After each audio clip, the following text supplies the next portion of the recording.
Hello दोस्तों, आज हम बात करेंगे पीएससी प्री की स्ट्रेटेजी के बारे में।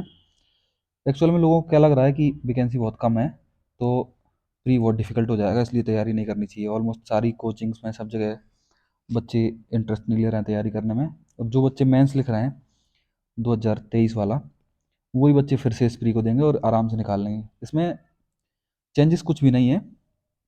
इसमें फ़ायदा हुआ है। फ़ायदा कैसा हुआ है कि यूनिट 10 जो है ना, जिसमें कमीशन थे जिनको रटने पड़ते थे लास्ट में, वो सब हटा दिए गए हैं।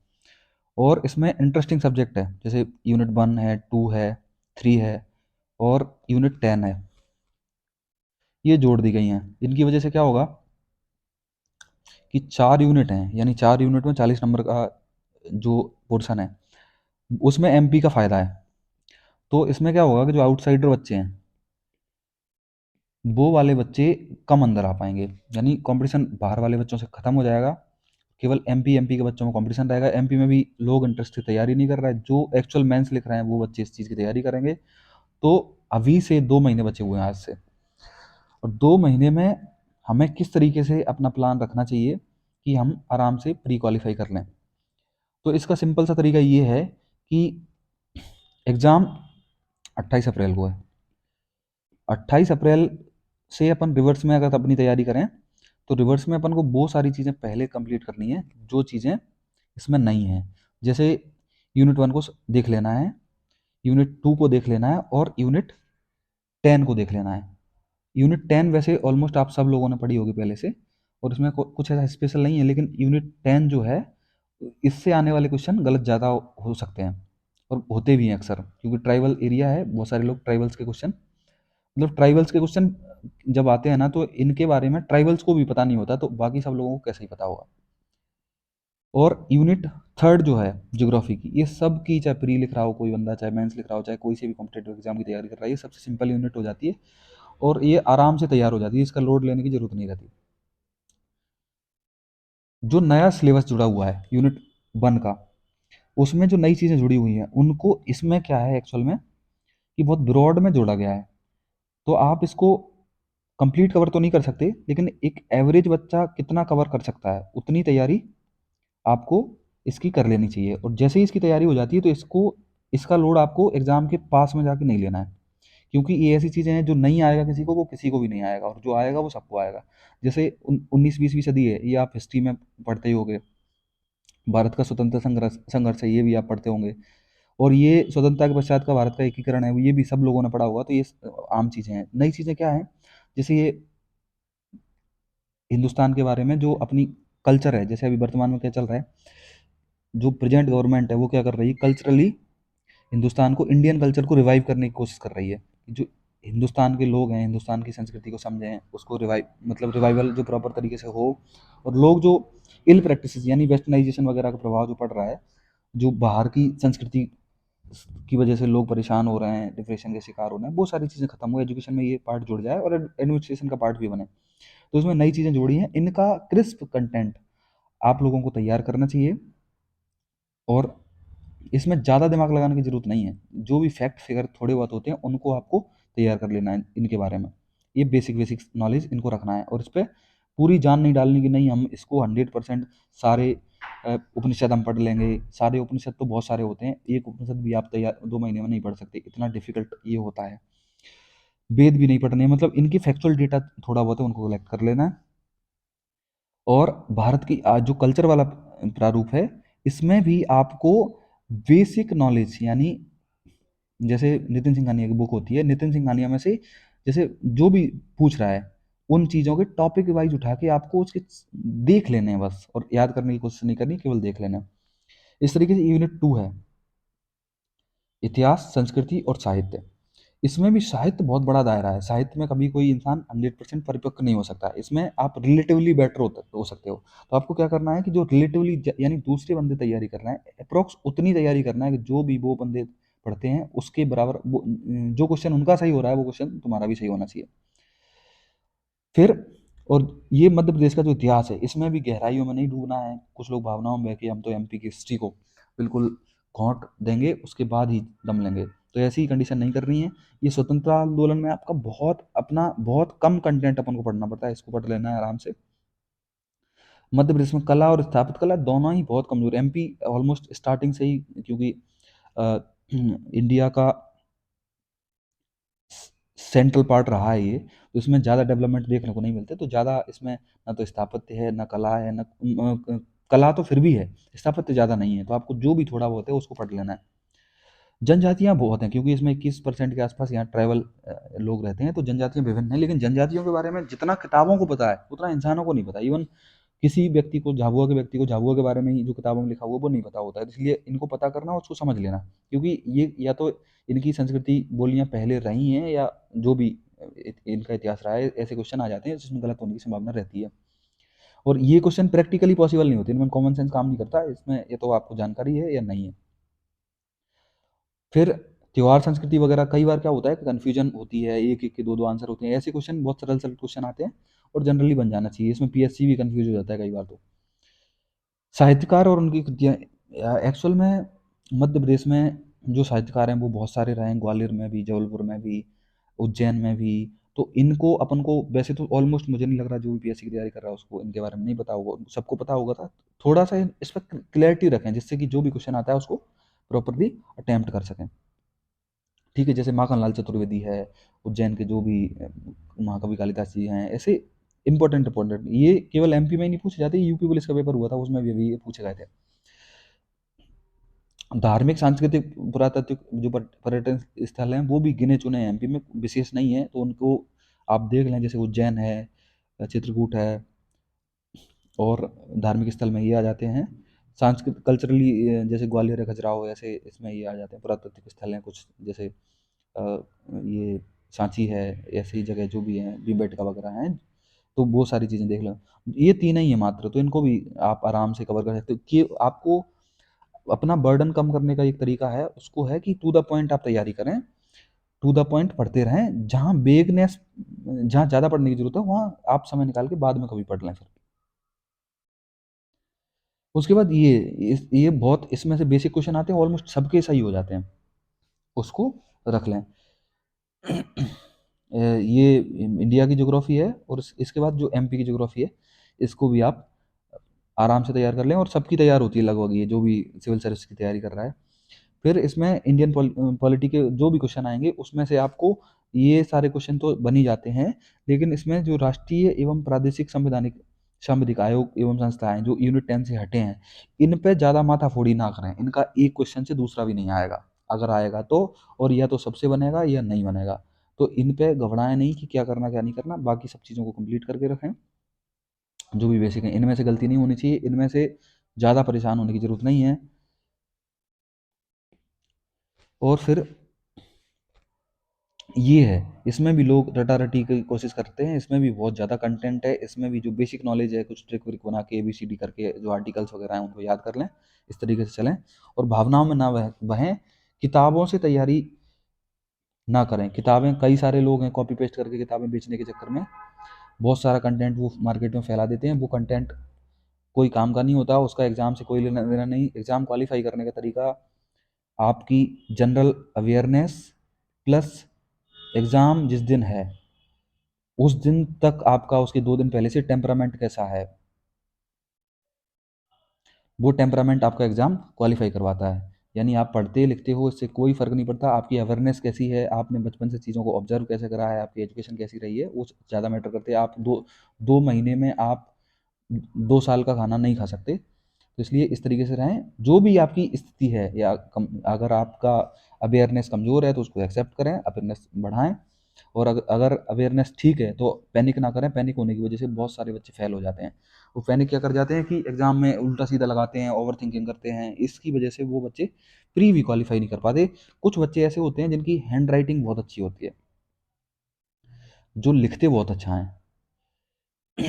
तो जो लिखते बहुत अच्छा है, जिन्हें लिखने में मज़ा आता है, 3 घंटे आराम से लिख सकते हैं, वैसे ही बच्चे दिल लगा के पीएससी की तैयारी करें। जो बच्चे लिखने में आलसीगिरी करते हैं, 5-6 घंटे लगातार एक जगह बैठ नहीं पाते, और इनकी लिखावट है, इनको तथ्यपरक बातचीत करना, मतलब लिखने के साथ नहीं पता चलता कि कैसे मेंस लिखना है, कैसे प्री लिखना है। इनने लाइफ में कभी 80-85% के आसपास भी नहीं बनाई है। उन उन बच्चों को ये वाली जो डिस्क्रिप्टिव एग्ज़ाम है यानी लिखने वाली एग्ज़ाम है, इनकी तैयारियों से बचना चाहिए। उनको दूसरी जो एग्ज़ाम है उनको लेना चाहिए, टाइम ख़राब करना नहीं चाहिए। और जो फालतू की सोशल मीडिया चलती है, सोशल मीडिया से इंस्पायर ना हो, फालतू के जो रील्स वगैरह वायरल होती हैं डीएसपीज़ की, आईपीएस की, इनसे इंस्पायर ना हो, क्योंकि ये नौकरियां कोई काम की नहीं है, इंसान को डंब बना देती हैं। इनमें कोई भी इंटरेस्टिंग जॉब नहीं है, ये बहुत रिस्पॉन्सिबिलिटी वाली जॉब है, बहुत दबाव में काम करना होता है, कोई पावर इनके अंदर नहीं होता, सेवा करनी होती है लोगों की। ये अनावश्यक इन चीज़ों से इंस्पायर्ड ना हो। जो भी पर्सनैलिटी आपकी सूट करती है उन सारी जॉब्स को रिसर्च रिसर्च करें। एसडीएम वगैरह से भी लोग बहुत इंस्पायर होते हैं, कोई दमदार पोस्ट नहीं होती, तहसीलदार से भी बहुत इंस्पायर होते हैं। उनको समझें क्या आप उस काम के लिए बने हैं, इसलिए फिर इसको तैयारी को आगे बढ़ाएं। कई अन्य लोग दूसरों की बातों में, सोशल मीडिया रील्स में एंट्री वेंट्री ये कुछ भी नहीं होता, ये प्रशासन का पार्ट है। कार-वार से चलना वगैरह वगैरह ये सब नॉर्मल चीज़ें होती हैं आम आदमी के लिए भी और प्रशासनिक अधिकारियों के लिए भी। और कितनी रिस्पॉन्सिबिलिटी के साथ आपको चलना होता है, कितनी रिस्पॉन्सिबिलिटी उनको झेलनी पड़ती है, काम करना पड़ता है, सोना जगना उनका टाइम टेबल से नहीं हो पाता। तो इसलिए ये देख लें क्या आप प्रशासन के लिए फिट हैं। अनावश्यक जो करप्शन के भरोसे इस नौकरियों में आना चाहते हैं, करप्शन अंग्रेज़ों के ज़माने में बहुत ज़्यादा था, क्योंकि वो विदेशी शासन था और हिंदुस्तान उनका गुलाम था। अब गुलाम जैसा कॉन्सेप्ट नहीं है, इसलिए अब जो अधिकारी होते हैं वो पहले वाले अधिकारी नहीं हैं। अब ये अधिकारी जो होते हैं सेवा भाव से काम करते हैं, खुद भी परेशान रहते हैं, क्योंकि इनकी भी फैमिली होती है। और ये लोग क्या करते हैं कि सोशल मीडिया वगैरह से देख के या घर वालों के इन्फ्लुएंस में आके इन नौकरियों में सेलेक्ट हो जाते हैं। फिर इनको समझ में नहीं आता कि यार हमने सोचा था कुछ और था और सिलेक्ट किसी और नौकरी में हो गए, या कोई काम दूसरा मिल रहा है। क्योंकि जो आपको बाहर दिख रहा है और जो अंदर डिपार्टमेंट में होता है कोई में, उसमें कोई लेना देना नहीं है, जस्ट डिफरेंट है। कोई भी व्यक्ति रील दिखा रहा है, कोई व्यक्ति किसी पोजीशन को अच्छा बता रहा है, तारीफ कर रहा है, उनकी बातों में ना आए। वो अपने अकॉर्डिंग उस चीज़ को बता रहा है। जैसे कोई व्यक्ति भ्रष्टाचार करके किसी नौकरी किसी पद से रह के अच्छा पैसा कमा लिया है, इसका मतलब ये नहीं है कि उस नौकरी में रहने वाले सभी लोग अच्छा पैसा कमा सकते हैं। तो इन चीज़ों को ध्यान रखें। हो सकता है कि तुम्हारा जो आचार विचार है, व्यवहार है, वो करप्शन करने वाला हो भी ना, आप लोगों की मदद वाले नज़रिए से हों, लेकिन आप पुलिस जैसे डिपार्टमेंट में भर्ती हो जाते हैं तो आप मदद भी नहीं कर सकते और आपको पुलिस में परेशान भी होना पड़ सकता है। ऐसी कई समस्याएं का सामना आप देख सकते हैं। इसलिए कॉन्शियसली डिसीजन लें और आगे तैयारी को इस प्रकार से करें। प्री होना ना होना आप अपनी प्रिपरेशन पे छोड़ दें, ना कि ओवर थिंकिंग पे छोड़ दें। और कई लोग ओवर थिंकिंग पे छोड़ देते हैं कि नहीं तो मुझे तो इसी बार प्री क्वालिफाई करना है। सोचने से प्री क्वालिफाई नहीं होता है, सोचने से 2 नंबर और कम आते हैं। प्री क्वालिफाई होता है ओवर थिंकिंग ना करने से और कम पढ़ने से, पर डेली पढ़ने से और अवेयर रहने से, सिलेबस के अकॉर्डिंग पढ़ाई करने से, इन सब चीज़ों से प्री क्लियर होता है। और जो अनावश्यक किताबों को ढेर लगा के पढ़ते हैं वो नहीं पढ़ने से, 50 प्रकार के जो गधे इंस्टीट्यूट होते हैं जिनका कभी प्री नहीं निकला, वो लोग ज्ञान देते हैं, उनकी बातों को ना मान के प्री क्लियर होता है। कोचिंग इंडस्ट्री वालों का जो बिजनेस है, उनकी बातों में ना आए, ये किताब खरीद लो, ये वाली टेस्ट सीरीज ले लो, ये कर लो, वो कर लो, इनसे कोई फ़र्क नहीं पड़ता आप टेस्ट सीरीज देते हैं नहीं देते हैं, इनकी इससे कतई भी फ़र्क जो है एग्ज़ाम में नहीं पड़ता और आपका सिलेक्शन पे कोई इम्पैक्ट नहीं पड़ता। जो सिलेक्ट होने वाले बच्चे हैं वो हमेशा सिलेक्ट होते हैं प्री में, और जो नहीं सिलेक्ट होने वाले हैं वो टेस्ट लगाते हैं, ये करते हैं, वो करते हैं, 50 किताब पढ़ते हैं, उनका उनकी अवेयरनेस, उनकी अंडरस्टैंडिंग, उनकी समझ इतनी नहीं होती, तो वो सिलेक्ट नहीं होते। इसका थिंकिंग और ओवर थिंकिंग से कोई लेना देना नहीं है, इसलिए ओवर थिंकिंग ना करें, ओवर थिंकिंग से बचें। एवरेज पढ़ाई जो है अभी से आप 4 से 5 घंटे भी अगर आप डेली कर रहे हैं तो ये पर्याप्त पढ़ाई है, इसमें आप आराम से कवर कर सकते हैं। मेरे हिसाब से तो आप यूनिट 1 जो तैयार करते हैं उसमें आपको सब काफ़ी समय लगने की संभावना है। यूनिट जो 2 है ये, इसमें भी आपको कुछ पार्ट ऐसा है जिसे मतलब इसके इतिहास की इनको खोज खोज के पढ़ना होगा। इसमें भारत का ज्योग्राफी है, फैक्ट है, इसको ल्यूसेंट वगैरह जैसी किताबें होती हैं या कोई अन्य किताब, जैसे मैं महेश कुमार बर्नवाल वगैरह है, जो यूपीएससी वाले लोग पढ़ते हैं, उनमें से फैक्चुअल डेटा है जो आप उसको देख लें। एग्जैक्ट जैसे जलवायु की घटनाएं तो उस अल नीनो लाल नीनो इन पर डायरेक्ट देखें, इनके अलावा फालतू भटकने की जरूरत नहीं है, साइंटिस्ट बनने की जरूरत नहीं है। अगर आपको एग्जाम क्वालिफाई करना है, इसमें कि एग्जाम क्वालिफाई करना जस्ट कंपटीशन है, फेयर वे ऑफ एंट्री है, जिससे प्रॉपर तरीका है कि जिससे लोग एंटर हों। इसमें उसका कोई लेना देना नहीं है कि आप कितने इंटेलिजेंट हैं, कि आपको दुनिया पता है कि नहीं पता है। एक बेसिक सी समझ लोगों को हो जाती है, इसके बाद वो अच्छा लिखते हैं, इंटरव्यू देते हैं, उसके बाद वो आराम से किसी भी पद पर सिलेक्ट हो जाते हैं। इसके बाद एमपी की ज्योग्राफी है, एमपी की संवैधानिक संस्थाएं हैं, भारत की भी है, इनको भी कंप्लीट कर लें। एमपी की इकोनॉमी ऐसी विशेष कुछ है नहीं, एमपी की इकोनॉमी उसको देख लें। इनके जो टर्म दिए हुए एमएसएमई वगैरह, इनकी डेटा, जैसे एमएसएमई में वर्तमान में क्या है, जैसे स्मॉल की डेफिनेशन क्या है, मीडियम की डेफिनेशन क्या है, कितना इन्वेस्टमेंट करना पड़ता है, कितना टर्नओवर होता है तभी एमएसएमई में आता है। और जो भी डेवलपमेंटल प्रोजेक्ट चल रहे हैं उन सब चीज़ों को देख लें, एग्रीकल्चर देख लें, उसमें क्या डेटा है, उनको फैक्ट पे ज़्यादा ध्यान दें और अंडरस्टैंडिंग पे भी ध्यान दें, क्योंकि पेपर जो है वो दिन प्रतिदिन किस प्रकार से बदलने वाला है, फैक्ट प्लस अंडरस्टैंडिंग। क्योंकि अक्सर आप देखोगे जो मेहनती बच्चे होते हैं, जो 10-10 घंटे रटने वाले होते हैं, वो क्या करते हैं, फैक्ट को सारे याद करके अंडरस्टैंडिंग में फेल हो जाते हैं, इसमें ओवर थिंकिंग करके वो गलत कर देते हैं। हालांकि अंडरस्टैंडिंग वाले तो आपका इसका पढ़ाई लिखाई से कोई लेना देना नहीं, जो भी 4 ऑप्शन आते हैं उन ऑप्शन में से आप विचार करें कि ये तो हो नहीं सकता, ये भी नहीं हो सकता, ये भी नहीं हो सकता, तो यही आंसर है, दैट्स इट। इसमें पढ़ने की जरूरत नहीं होती, आपकी अंडरस्टैंडिंग जो भी है, समझदारी जो है वो धीरे धीरे बढ़ जाती है।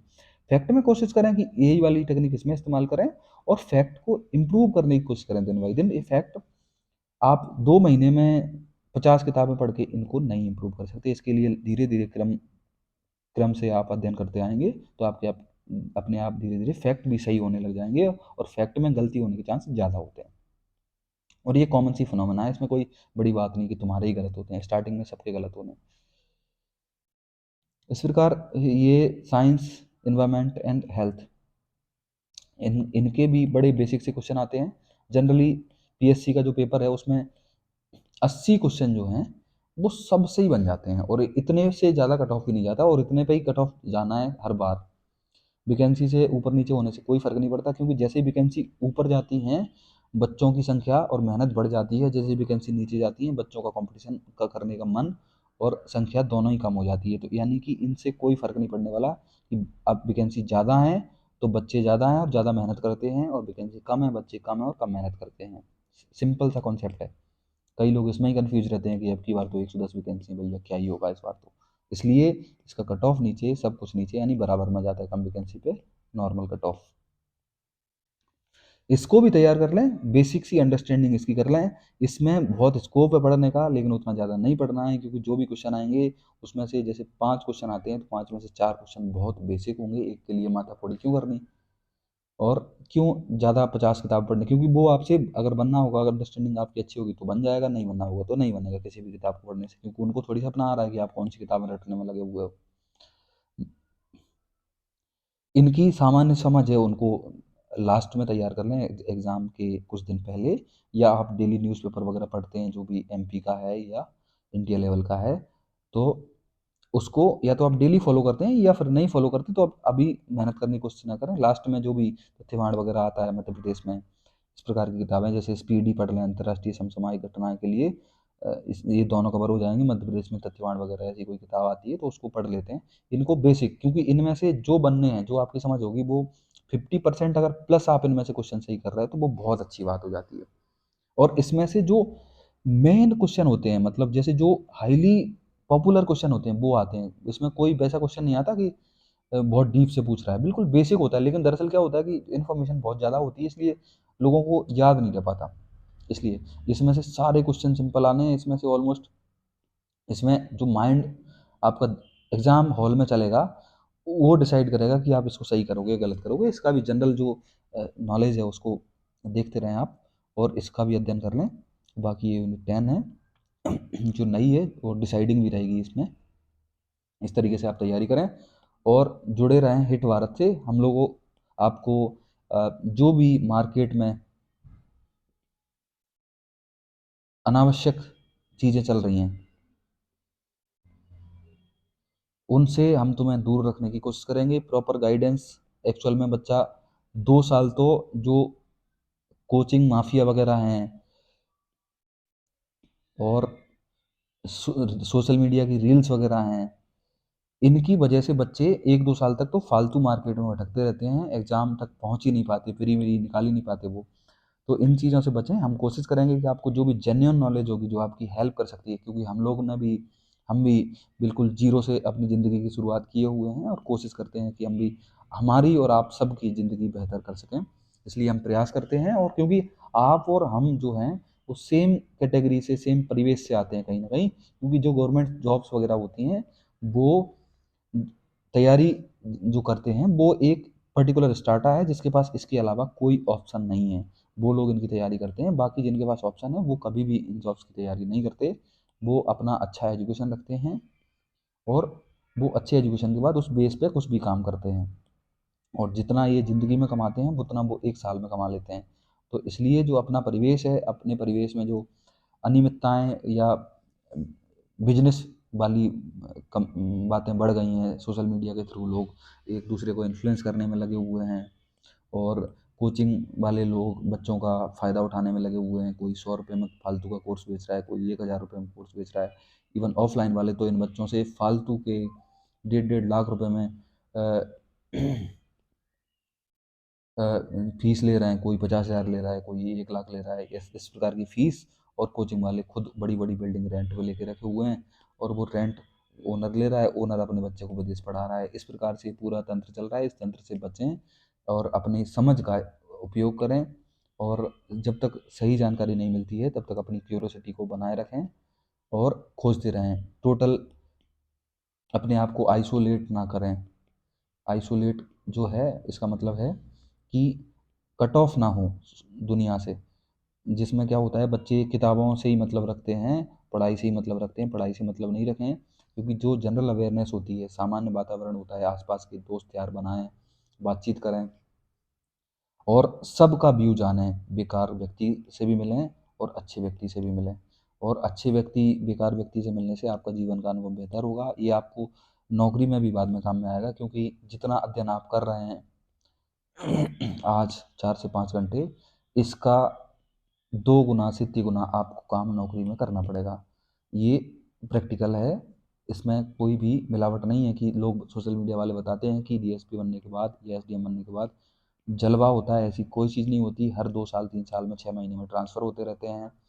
हर दिन आपकी डीएसपी हो तो कहीं ना कहीं इंतजाम, कोई ना कोई काम आपको करना पड़ता है। आपकी छवि खराब ना हो, इसलिए कोई गलत प्रैक्टिस ना हो, अपने हाथ से गलत काम ना हो जिससे हमारी छवि को नुकसान हो या हमारी नौकरी चली जाए, उसको बचा के रखना पड़ता है। इस प्रकार के काम जो है हमें करने पड़ते हैं। तो इसी के साथ मैं अगली वीडियो में आपसे फिर से बात करूँगा और फिर से कुछ नया बताऊँगा, जिससे आपकी समझ विकसित हो और आप जो वर्तमान सोसाइटी में कई लोग, कई बिजनेस उद्योगपति हैं, उनकी नज़रों से बचें, वो आपका शोषण ना कर पाएँ, ये हमारा उद्देश्य है। और उस इस उद्देश्य को हम लोग कंटिन्यू रखेंगे। जब भी जितना भी समय मिलेगा, हम जो भी विद्यार्थी या सर्विस में हैं, वो आपका सहयोग करते रहेंगे। हमारे यहाँ से जो भी अधिकारी